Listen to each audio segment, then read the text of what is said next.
So I'm going to start this talk with a blog. It was a post that was posted several years ago by a very dear friend of ours. And the name of this blog series was Sharing Random Thoughts by Miss Gloria. And the tagline of that Sharing Random Thoughts was The Wanderings of a Wandering Mind. And she had some really cool stuff, and I think that after I read this to you, you all are going to beg her to start writing more of them. But she started her blog out with a quote.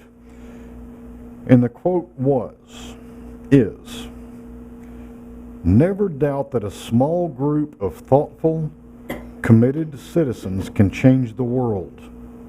Indeed, it is the only thing that ever has."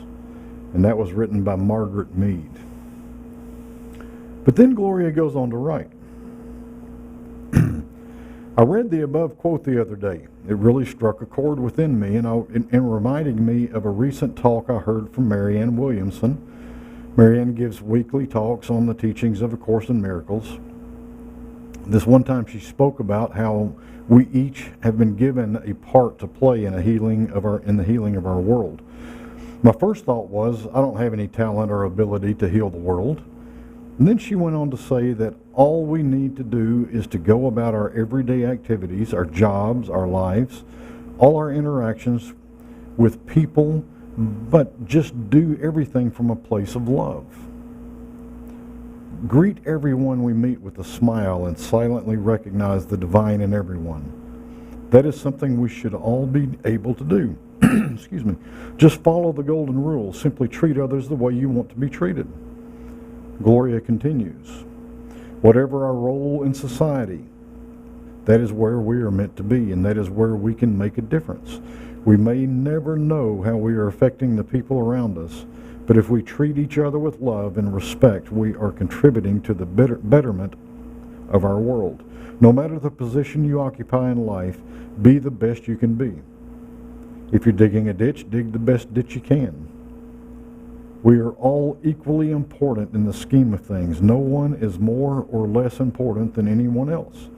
One of Marianne's favorite sayings, which I believe is also from the Course in Miracles, is, all the children of God are special, and none of the children of God are special.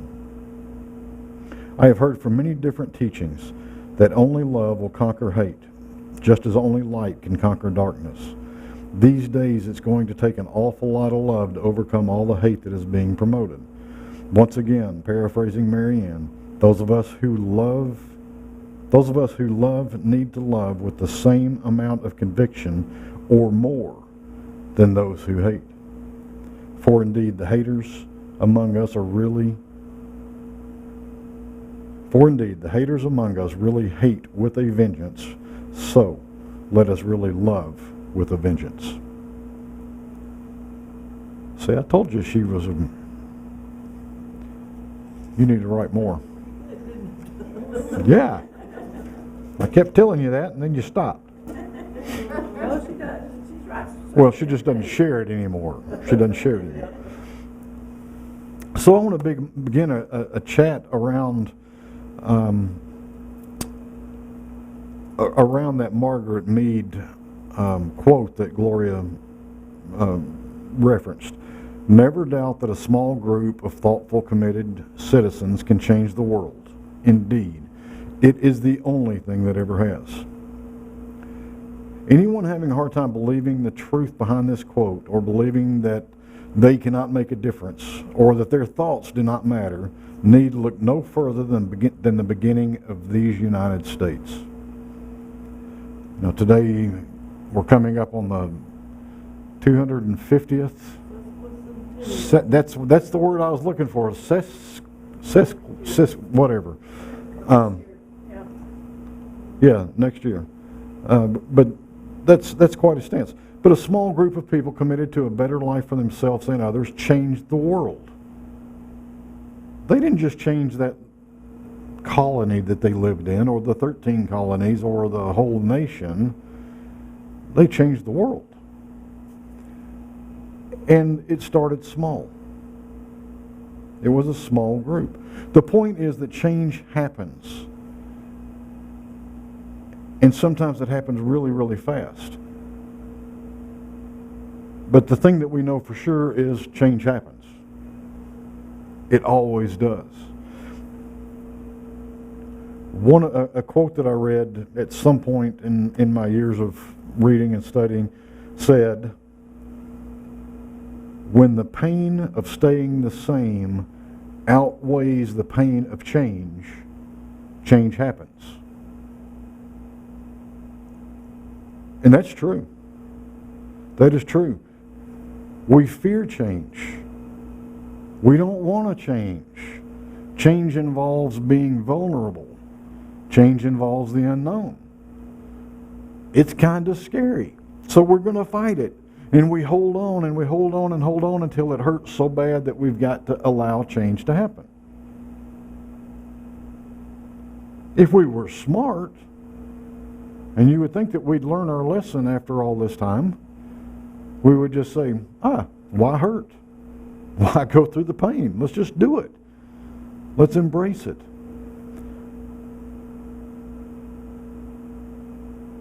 Part of the reason we don't embrace it is explained in another quote by Marianne Williamson. Our deepest fear is not that we are inadequate. In other words, our deepest fear is not that we're not able to make that change. Our deepest fear is that we are powerful beyond measure. It is our light, not our darkness, that frightens us most. You think about that for a minute. When we look within,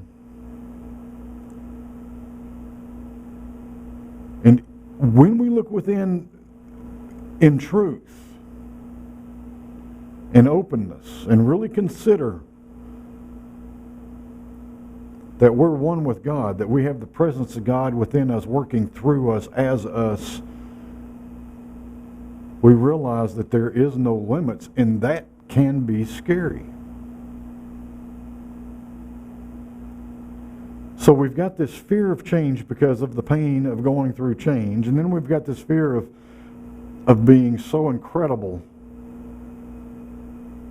so brilliant, that we're able to do all we can do, and then we think, but we're just little bitty people. How can we handle this? We've got to find a balance.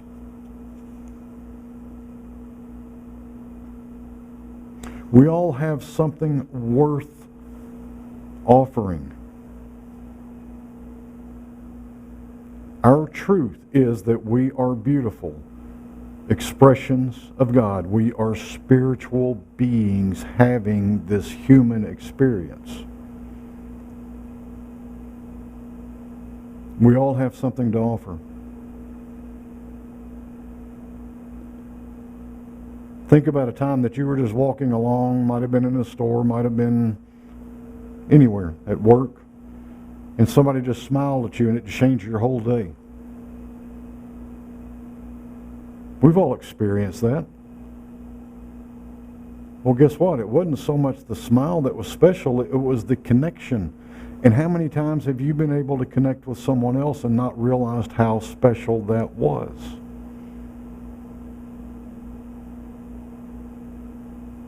We all have that to give.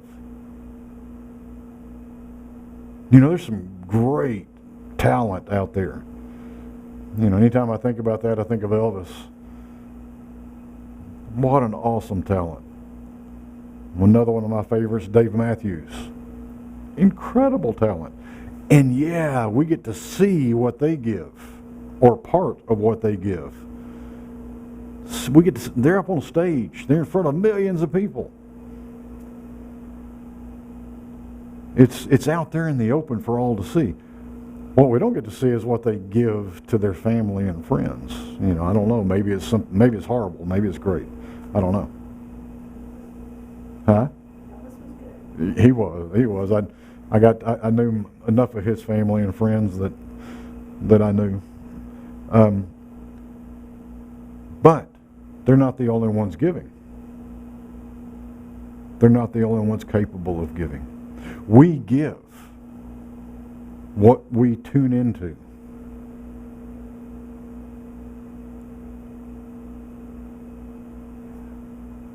The title of this talk is You Matter, because you do make a difference in this world.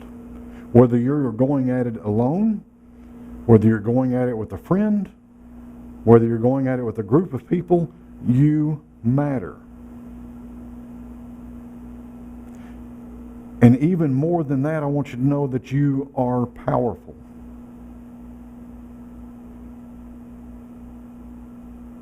You know, they say sticks and stones may break my bones, but words will never hurt me. Wrong. Your words carry power. Be aware of where your focus is, because your focus is going to be either on good or bad, positive or negative. And what you're focused on is what you're expressing through your words, through your actions, through your energy.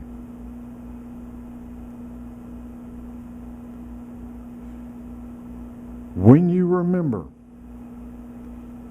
that you are a beautiful spiritual being, you can rest assured that your truth is good. And when you express that, you matter. You matter greatly. So how do we tune into this? How do we tune into truth and good and carry it through our day? The simplest thing to do, the simplest way to be an expression of love and peace and authenticity into this world, is to create a practice. One that keeps your desired results in your focus. Hopefully your desired results are this good, this love, this authentic you. I think you people sitting here, the ones watching the video, I think if you care enough to be here or watch this video, you're going to be hopefully wanting to express good and love. But create a practice that occurs just as quick as possible in the morning. If you can do it before you even get out of bed, great. I'll be honest, for me, I roll out of bed, I have to go brush my teeth, get ready, and I have my coffee going before I ever really consciously tune in. So for me, trying to do it before I get out of bed won't work, because I don't even think about anything until I'm moving along pretty good. Kathy hops out of bed ready to go. Well, actually, she's ready to go before she ever gets, so she could do this. But set a desire for your day.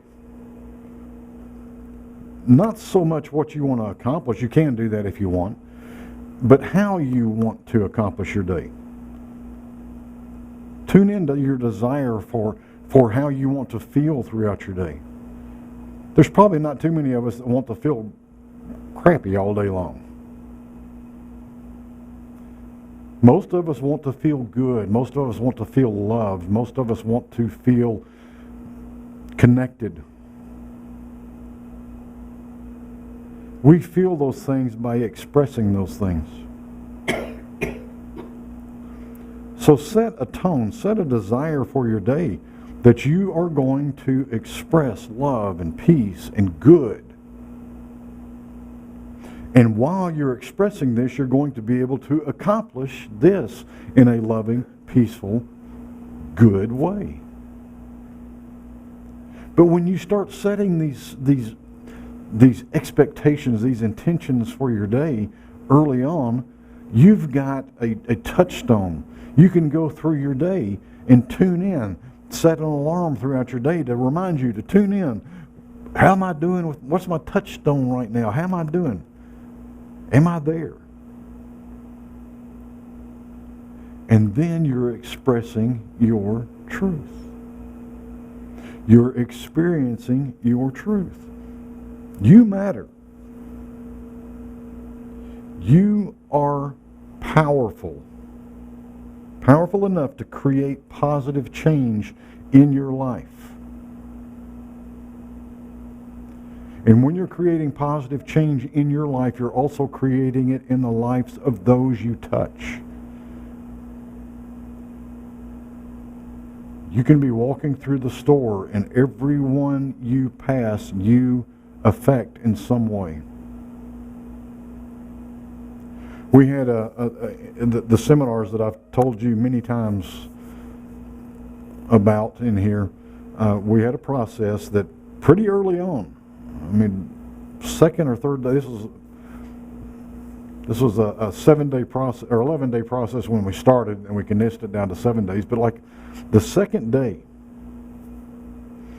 we had this process where you lined up. We had 2 lines, and you had to go before everybody in the group, and you could only say 3 words.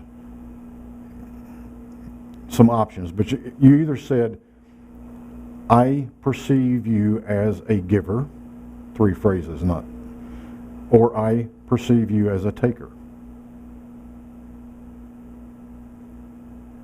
And everybody's going, "Oh my God, we can't do that. I've only known them for 2 days. I've never seen them before in my life. How can I do that? Oh my God." Because by simply walking by someone, you are either giving to or taking away from their experience. If you just walk by and do nothing, you have ignored them. And we've talked about the power of ignoring something. It actually does more damage than abusing something. So when you walk by, offer a greeting, even if it's just eye contact. A warm hello, a smile. And then you're giving. And when you give, you also receive. So you are powerful enough to create positive change in your world. You matter. Claim it. Practice it. Give you. Let's pray. We're grateful for this experience that we call life. Each moment of each day offers opportunity to awaken further awareness of our inseparable relationship with Spirit, with Christ consciousness, with God eternal. Each experience invites us closer to pure enlightenment and deeper understanding of our inseparable unity with God in all things. As we continue awakening more deeply to our undeniable truth, our unlimited ability, and our complete self, we ask to be guided in serving all of life wholly and mindfully. We choose to no longer live the fear-based existence, and we rise up in love and peace that are our true power. We effect positive change in this world through our love, through our kindness, through our expression of good for all. We recognize our oneness with God, our unity with all things. We honor the divine in each person we meet. We honor God in every moment of this life, knowing that God is all things, knowing there is no separation. We express our complete and perfect gratitude for this truth, and in expressing our gratitude, we express truth. As we express our truth, we allow truth to elevate and expand within us and from us. In sharing love and peace, we create more and deeper love and peace. And we know all this and even more to be true. And so it is. Amen.